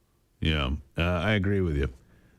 People are working hard. Some people are working hard. And they just, I mean, they've just got to feel anger. I mean, how could you not? Looking at people, you know, you hear the stories of people going into the grocery store and have a few things in their cart, and then they got somebody in front of them with piles. Yep. You know, and bragging about how much they get on government assistance. You know, and rubbing people's noses in it, I guess. Anyhow, last word to you. I'll just say this, you know, we're very thankful that we have a president, we have a Speaker of the House in Michigan under Leader Hall, and we have an oversight team that's truly doing this work. Look, a majority of the major networks aren't picking this up. They don't want to pick it up because there's truth behind it, just like the election integrity. And we're going to continue to fight. We're going to continue to show and expose. And those that are watching and listening, look, if you're an independent, you're whatever you are, this is not a Republican thing. This is a us, we the people thing, and we're going to keep fighting it. And brother, I appreciate you. Thank you for your wonderful show. And I'm so sorry that I missed you at the El Said event. Well, next time. Yeah. We'll get together. We'll have lunch. We'll go see the socialists. Jason, thank you very much. Greatly appreciate you. Thank you, sir. Appreciate you. Have a great day. Yeah. Wait a second. If we go to the socialist thing, shouldn't it be a free lunch, Anthony? Shouldn't it be free? Mm-hmm. That's the question. That's the question. No free lunch. All right. We'll have Ivy for dessert here coming up after this.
All right, back to it now. Ivy is here. We had a good laugh when I ended the last segment, now didn't we? Good morning, Ivy.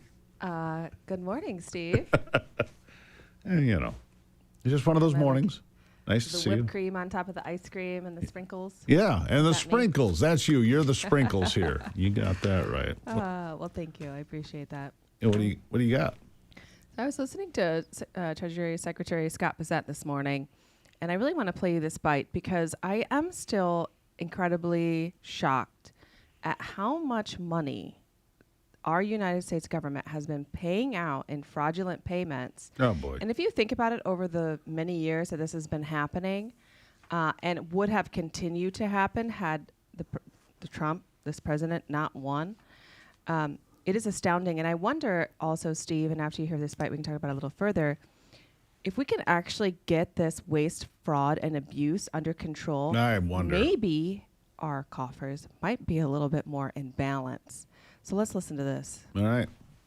His common sense agenda. It's common sense, and President Trump issued an executive order for us to be able to go to the do not pay to have it interact with the Treasury payment systems, and as a result, so far we've saved about $100 million payments that didn't go to deceased people. And that would have gone out. We think that there's up to 350 million that we can stop before the end of this year, and that goes along with the Vice President's task force on eliminating waste, fraud, and abuse in the government. The GAO estimates that it might be this number might be up to $500 billion, which is about 1.66% of GDP. So that could go a long way towards paying down the debt, providing more services, and this is just the start, Maria. That is incredible. I mean, That is incredible. 500 billion in total fraud. Wowza. And that's what. Look, I have said from the beginning when we started hearing about Minnesota, California, New York, Michigan, Minnesota, whatever. Mm-hmm. I believe the fraud's over $1 trillion. Yeah. I mean, at the local, state, and federal level, look, they're all targets. They're all marks for fraudsters. And I think, and I like the fact that these people are getting caught and thrown out of the country. Get out of here. If you came here, said you want to be an American citizen, or you're here legally, illegally, I don't care, and you're stealing from your neighbors, Yeah. get out. Well, from all taxpayers. Right, really. get out. That's right. For those who pay into taxes and pay lots of money into taxes, this is just, it's terrible.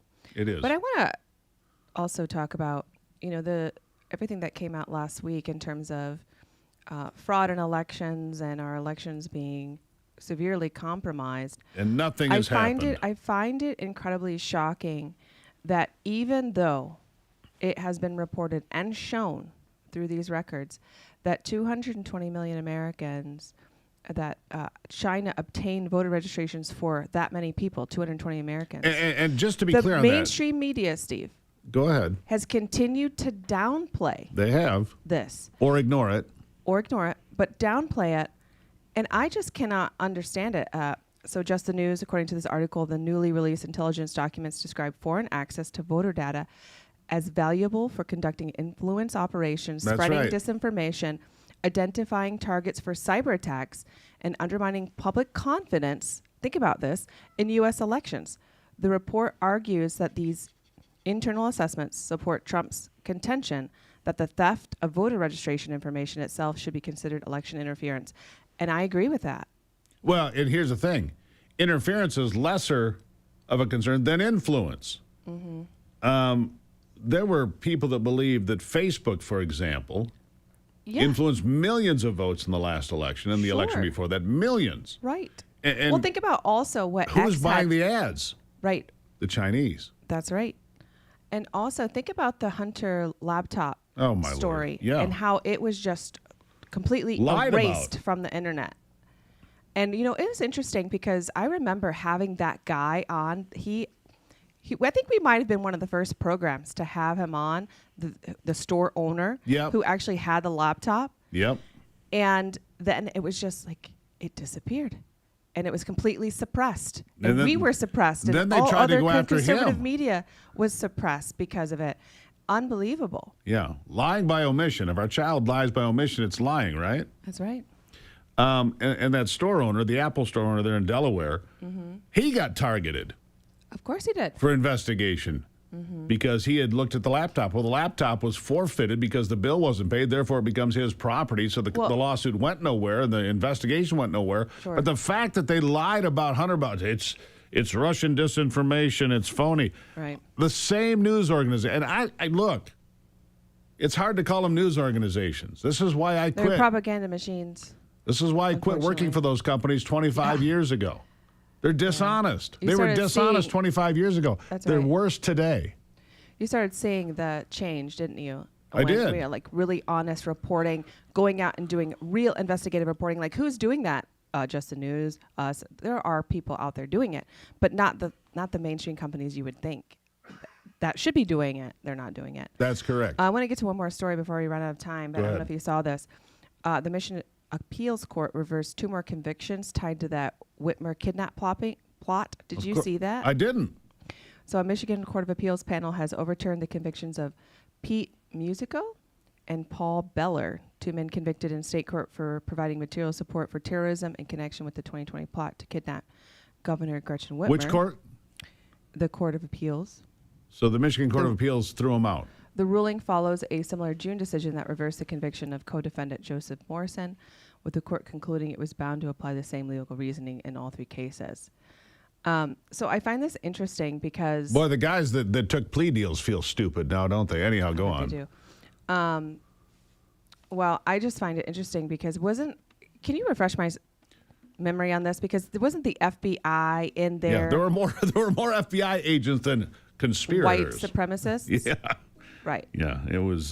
So this was during the time where they were trying to create this narrative that there was a lot of white supremacists out there? Exactly. All part of the same... They're selling And a now narrative. they're thrown out. How many people are going to report on that today? Yeah, probably you. And MichiganNewsSource.com. Ivy, love you. Love you too, Steve. Good stuff. We'll be right back.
Let's try again.